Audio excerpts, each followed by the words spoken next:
Hello and welcome back to the Impossible Entrepreneur podcast. I'm Architect Anna and I'm an entrepreneur on a mission to do the impossible. And in this episode, it's kind of about how you can help your business do the impossible. It is about hacking your business's success with AI. Okay, so you might be a business that has signed up for some AI tools and you've tried to give them to your team, but they're not taking them on board. You might be a business that has decided to get AI training. You haven't necessarily got the tools yet. And then after the training, things don't really move that far. They got really excited for a couple days, but then things halted. Okay? You might even be a business that bought the tools, got the training, and then even after that session, you still lost momentum, right? Why isn't the success happening? Why isn't the change happening? So the way that I've seen it, the most effective, it's like you've got the tools, so you give everyone licenses, you give them the training so they know how to use the tools responsibly and effectively, and then you actually allow them to have a little bit of fun.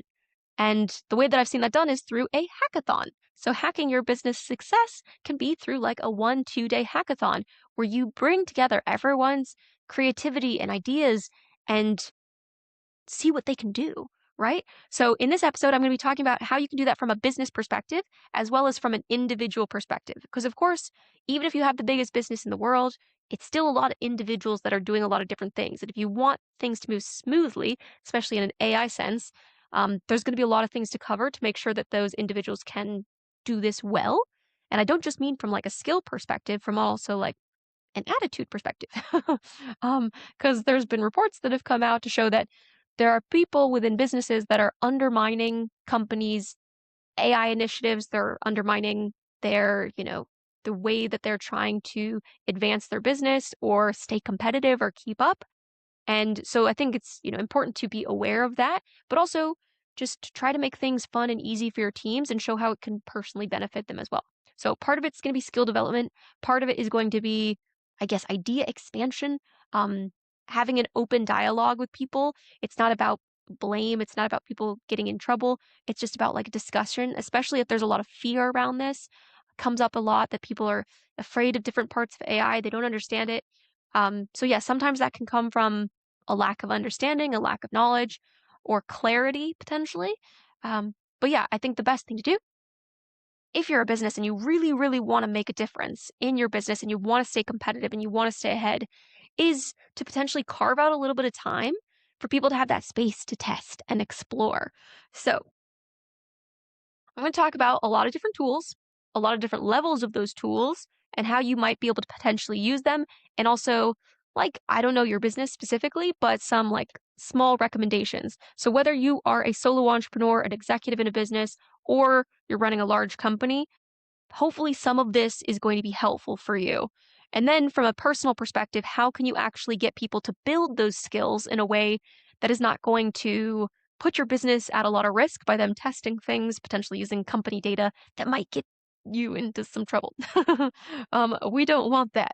Okay, so I would say there's, two main tool ecosystems. And the way that I've done it in my training business as like an AI trainer and strategist and consultant is I've got a foot in each. I've got one of my business accounts in Google and I've got one of my business accounts in Microsoft. So I've got like the full Microsoft business license and I have the full Microsoft 365 Copilot so that I can continue to watch and test and build and teach within that ecosystem. And then I also have access to everything within Google. Not like the highest level. There is a high level of Google called Vertex. I don't have that. But the other levels so that I can also help G Suite companies or Google Workspace companies. So those would be the two main ecosystems. Depending on which one you are for your business, it's going to be a little bit different. So we'll start with those and then we'll talk about some of the other tools and how they might be able to help out as well. Okay, so with Google, it's fantastic, but it's quite siloed. They have so many teams doing so many amazing things, but in kind of like different segregated, separated departments. So there is the Google Workspace, which has some integration features, which is great.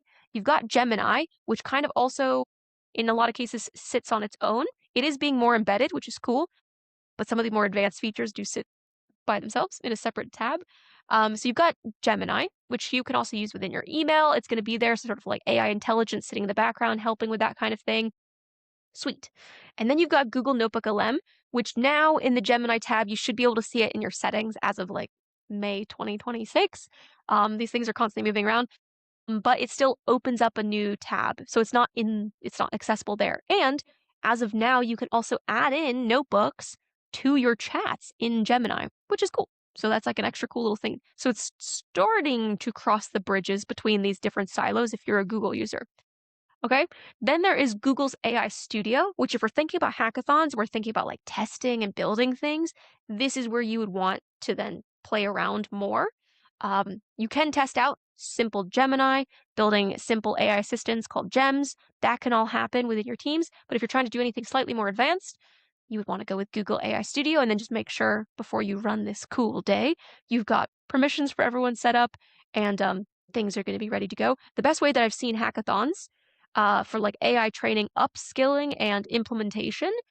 And I don't mean like full implementation because that's not really going to happen in like 2-3 days. But it's kind of like, yeah, it's a 2-3 day thing where part of it is upskilling, answering questions, easing concerns, creating that open dialogue. And then the next part is having that discussion on what kind of problems the teams are having, any ideas for solutions, and then starting to actually test out building those solutions in a safe way. So I'm going to tell ways later in this episode about how you can do that in like a less risky way in case you don't want to touch that stuff. But if you're like, nope, want to go all innovation, let's do this. I've talked to my security team, we're solid, then go forth. So I would say if you're going to do that, you've got Google AI Studio, you've got Gemini there, you've got your cross systems within Google Workspace. And then, of course, if you are like more enterprise, then you also have Google Vertex. So those are just a couple things within the Google arena. There's still a lot more. There's like, if you're doing more video stuff in your marketing team, there's Flow TV in Google Labs. Like, check it out. If you are a Copilot Microsoft user, um, honestly, just get Microsoft 365 Copilot. I'm not like affiliated with them. It's just the features in it make it honestly, I mean, okay, I'll be fully honest. I've been training AI for over 3 years now, like about 3 years now. And I always used to kind of be like, and then there's Copilot, and there's Copilot. And I'm like, I'm sorry if you're a Copilot user, because there's Copilot.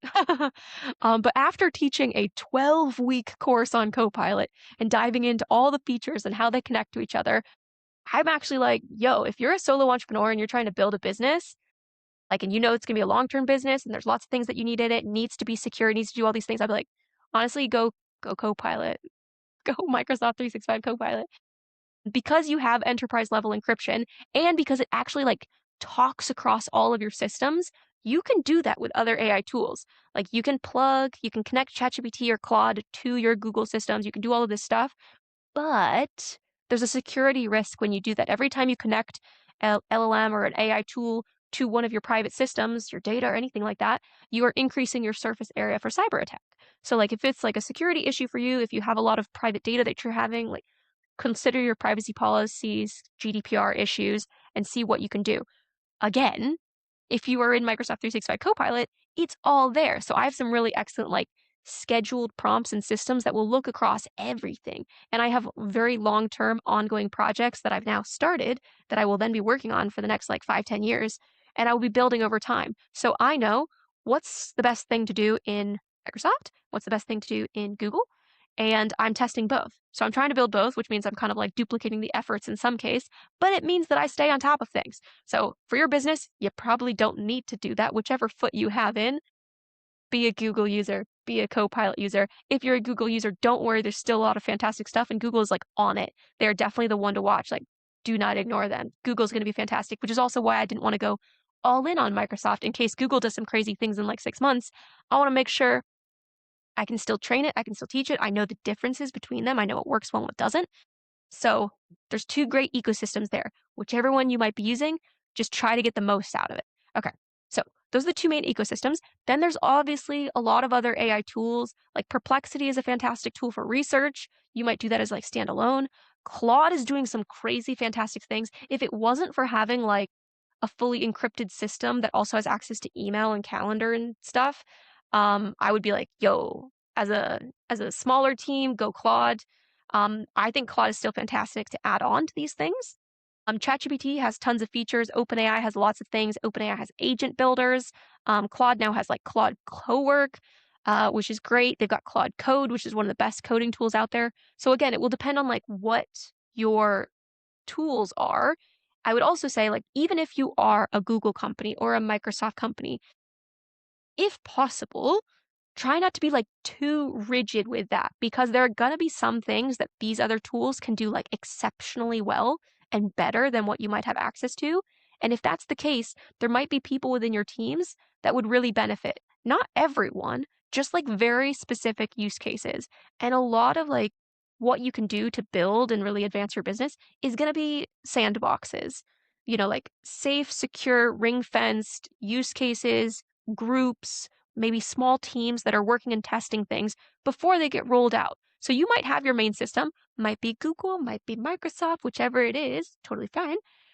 Just know that there might be some outlier use cases that would really benefit from one of the other tools, and maybe like don't be too rigid on that, because I've seen it where like the finance team, they were really struggling with some of the things that could be done in Google AI Studio, and the team then were allowed to get a Claude license, which could handle the finances a little bit better at that time.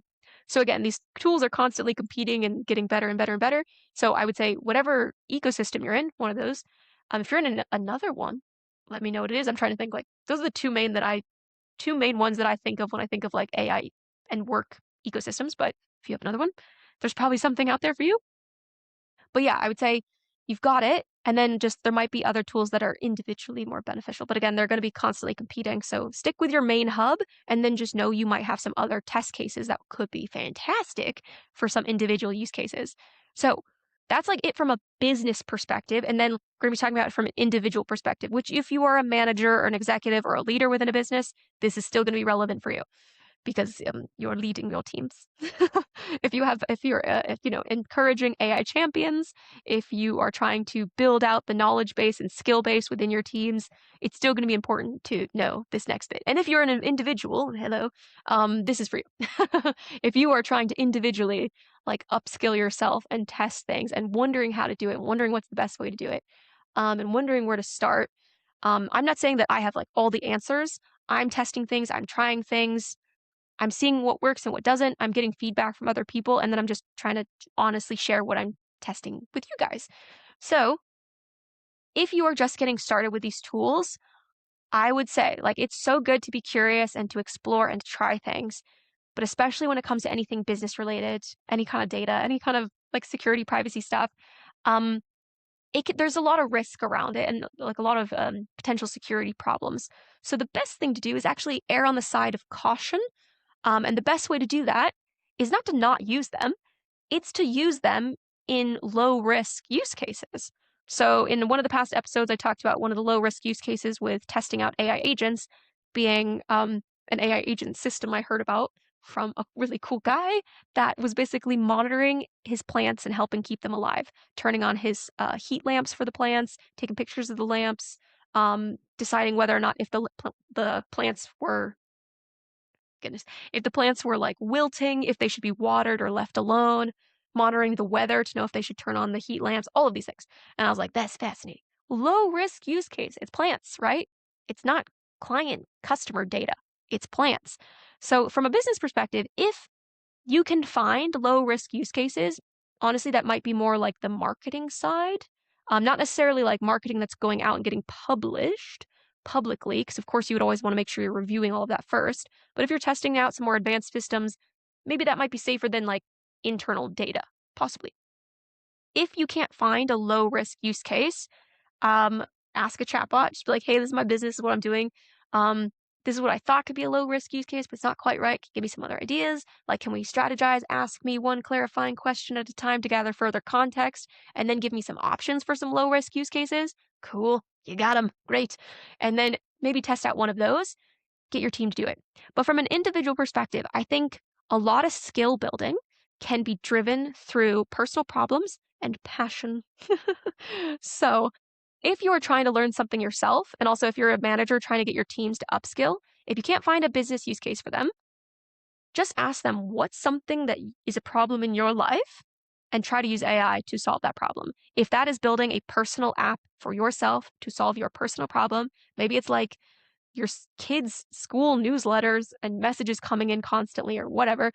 Maybe it's your scheduling, maybe it's your fitness, maybe it's your travel plans, whatever. Maybe it's storytelling. If they have like a problem or goal that they're trying to work on, just be like, cool, try and build this thing for yourself. And through the process, they will learn, okay, how do I instruct this well? What kind of information does it need? Does it need any source material? Okay, well, how do I give it feedback if it gets something wrong? They will learn that back and forth and they'll learn how to use the tool well. So make sure they're using the tool that you actually need them to know from a business perspective.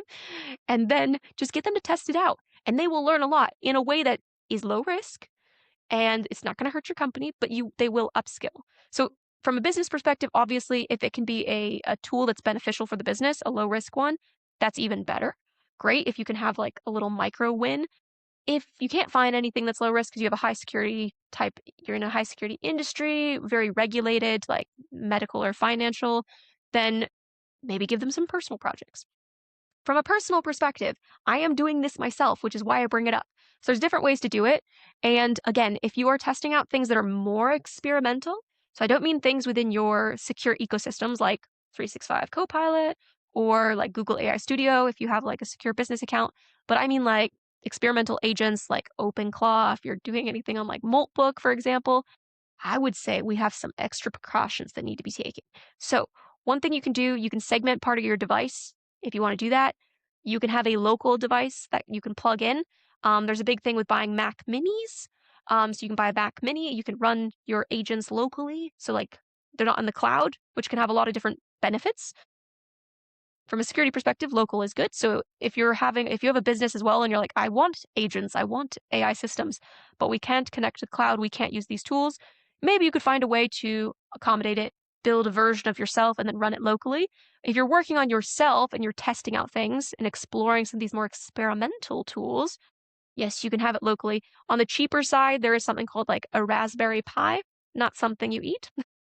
It's something that you can plug into your computer. I think it's only like $30, $40 and you can run locally from there. It can be a little bit slower, but if you want to test out like OpenClaw, you want to test out agents, cool, you can do that. I'm kind of taking it a step further. So I once had a deal from my phone company where I could get a tablet with my phone during one of my renewal cycles. And I was like, awesome, cool, I'll get a tablet. And so I got a tablet and then it was just kind of heavy and I just never really used it. So I kind of had it. And so I was like, oh, this would be actually fantastic to have like a completely separated, segregated device that I can wipe all the data, all the logins, all the access, everything from, and then I can use that as like a full sandbox, tech sandbox. And so the way that I'm strategizing it is I've got this tablet, wipe everything, remove all the apps, remove all the logins, full reboot, nothing connected. Then create a brand new email account because you definitely don't want to test out experimental systems with your business email account because it could look in places that it should not be looking. So in the device, been rebooted, been wiped, create a brand new Gmail account with nothing on it. And that's what I then use to log into OpenClaw and these other experimental AI agents so that I can test them in a secure way without it potentially touching my computer and my client data.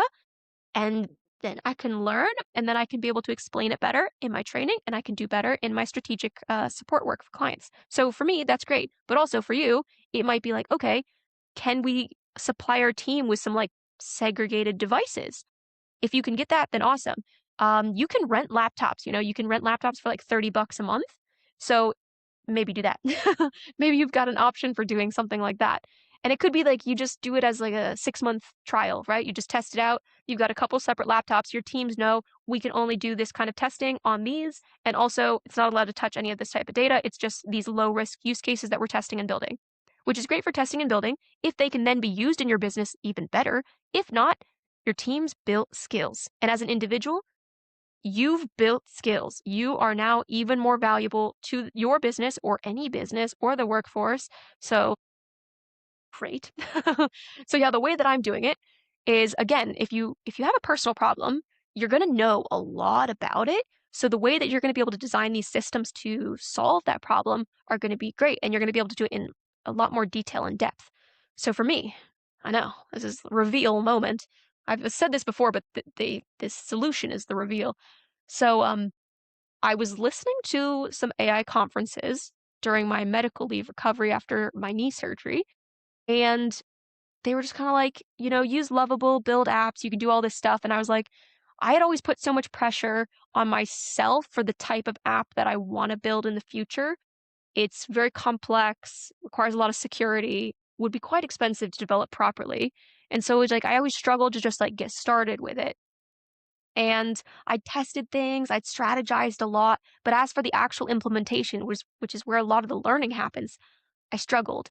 And I knew that I needed like a lower risk version of that that I could then test so that I could actually just try and learn, so that I could then build the next one and build the next one and the next one. So I was doing a training and I got I had come home. I was on crutches. I took an Uber home from my in-person training, and the Uber driver was asking me about like my life and all these things. And he was like, "Did you sleep well?" And I was like, I mean, it was like 45 minutes into the conversation. I was like, "Oh, I actually have nightmares." And he was like, "Oh no, that's not good." And I was like, "No, I've had nightmares for you know, a couple decades now, like 25 years." Anyways, so that's not great. But then when I went and watched the conference that evening, it was a very long day. Started at 5:30, did my in-person training, came back, watched the conference, and then I was like, "You know what? You know what? This would be so good." I was like, "I could solve my own problem, a problem that I've never been able to solve with like therapy or anything, which is chronic nightmares. It can be very exhausting, It can be like a cascade of negative effects throughout your day and your week and your life in general. So I was like, yo, if I could solve if I could solve my nightmares, my quality of life would be exponentially better. So I was like, I'll build an app. I'll build an app that will help me track my nightmares and solve my nightmares. And I was like, oh yeah. And then so I was like, cool. So I actually just started building it. I named it, I strategized it, I did it in ChatGPT first, kind of like built out all the instructions for Lovable, and then I put them into Claude to review the instructions and provide improvements and critiques and everything. And I improved those. And then I dropped that into Lovable. Initially, first thing I saw was the user interface. The style was not what I wanted. So I went back and I kind of strategized the rebranding and what I wanted it to look like. And that was kind of a whole like thought segment. I was like, okay, that needs to be included in the thought process of building this out. And I was like, cool, now I know that for next time. And then there's the user interface, like how you're logging in and where the data is stored. And I was like, as soon as I told a couple of my friends about it, they were like, "Oh, I would like to use this as well." They're like, "I would like to have better sleep." And I was like, "Okay."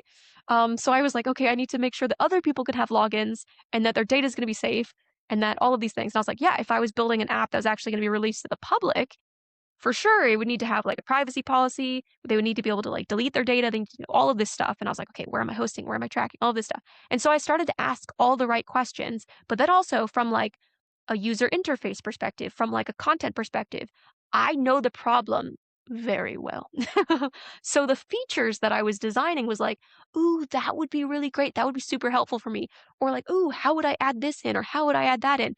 And then because I'm asking these questions, because I know the problem so well, 'cause it's a person problem, I was then able to then iterate, and go forward. I was like, "This is sweet." If I actually was able to carve out, I don't know, a few days, a week, couple weeks over the next, like, month or 2, I might actually be able to properly produce this to, like, release publicly to other people. But the first step is building it for myself. And so that has been like, I feel unleashed, So excited. And also I was like, oh no, am I going to become even more hyper independent if I can like build apps to solve all of my problems? It'd be crazy. So yeah, I would say if you're trying to like upskill yourself or upskill your team, start with something that's like low risk. And also if you something that you know really well, like a personal problem, in this case, one that I've had for like 25 years, then you can build something amazing. And from that, the questions you'll ask, you will learn so much. Um, I kind of like went on like a very long tangent. So for your business, if you've got individual people building these skills, testing these things, also knowledge sharing. What are they learning? Make sure you have a place where they can feed back in tips and ideas and like hacks and like strategies. And every time they do something, also drop that back into whichever AI tool you use normally and have it create a framework, a standard operating procedure, a structure, a template, anything. When I was doing like a 10-hour troubleshooting session the other week to try to fix something with Claude Cowork, and like rebooting my whole computer, it was crazy. I learned a lot. I then, at the end of each session, which I did kind of like 2 5-hour sessions, I asked the chatbot to then create like a full report of everything that was tested, everything that didn't work, next steps, all of those things. And then again, I switched between one chatbot to the next to have it review and critique. And then from that, at the very end, I was then able to create like a full checklist. So if someone else was having the same problem, it would be like, okay, check these things first, check this, that, check this, do this, do this, do this. So it was like all the easy, low risk stuff first, and then like the more complex, harder stuff down the line. It's like, have you done all of these checks first? Cool, move on. So every time someone on your team is doing something, share it, share it. It could be that you guys have Slack. There might be a Slack channel just for like AI innovation or testing. You'll be able to do it. So it could be that you don't want to carve out like 2 3 days for an AI hackathon, where everyone's come together. Maybe you test it in more like small groups, totally fine. But there's plenty of ways that your business can, stay competitive and stay ahead.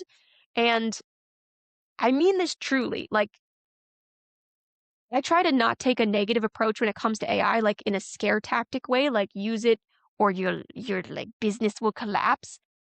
But I can't imagine a business staying that competitive if they don't take some of these things on board. Because now that we're starting to see some of the massive efficiency gains and innovative workflows that are coming out of these tools, it's hard to like imagine doing things the old way. Like I very much see it as like walking to deliver a letter versus like sending an email. If your business has to walk to deliver 100 letters a day versus someone sending 100 emails, they could literally do that in a second, send, versus like how long it would take to walk around. And it's not that extreme yet, but it is very much getting to that point. And so the last episode that I did was about like how to keep up with AI and how not to be overwhelmed. And I think it can be very overwhelming at times. But again, focus on your tool ecosystem, focus on your problems, see if you can find some low risk use cases that you can start to test out. Try to give your team the encouragement they need, the training they need, the upskilling, the open conversations and dialogue in a non like accusatory way. Can keep it anonymous if you want, for people like sharing what they're doing and testing. Could be just really interesting to hear what people are already doing. They might be doing it wrong in a way that is against your company policies and guidelines and security protocols, but it still might be like, okay, that's interesting. That person's trying something. Cool. How can I nurture them? Because your AI champions could be from within any department. It's whoever is curious, whoever has that drive to learn and test and grow and iterate. Um, that's what it is. I mean, like I've heard people talking to like the next tech generation, and it was like one of the giant CEOs of one of the companies. They got a question. It was like, how do I stand out in tech? And he was like, just build all the time. Just be building, be testing, be building, be testing these tools. Some of these tools are less than 6 months old. I mean, a lot of them are, some of the more advanced ones. If you are on it, it's not like, what's your years of experience? It's like, how many weeks have you been using this? So if you want to stay competitive, it's like, just start testing and building these things out. And to do it in like a safe and secure way, if you have another device, even if it's just like renting another one, um, if you've got like a Raspberry Pi you can plug in, make sure you're doing it from like a way that's secure and safe. I would say create a brand new email address that's not connected to anything, doesn't have any data in it, and then use that for those tools as well. So there's a couple tips, couple things that I've been like trying and exploring and discussing with other people over the last few months. So hopefully that's helpful. If you have any questions, let me know. Again, I've got a free community group called Architect of Your Life. You can also reach out to me on LinkedIn, Anna Berkman, Anna Karina Berkman, also Architect Anna. And I will see you in the next episode. And next up, we're going to be talking about AI and copyright and IP. AI copyright and IP. There you go. And it's not one to be missed. It might sound boring, but I swear it's going to be fun and interesting. Okay, well, I hope you have a great day. Bye!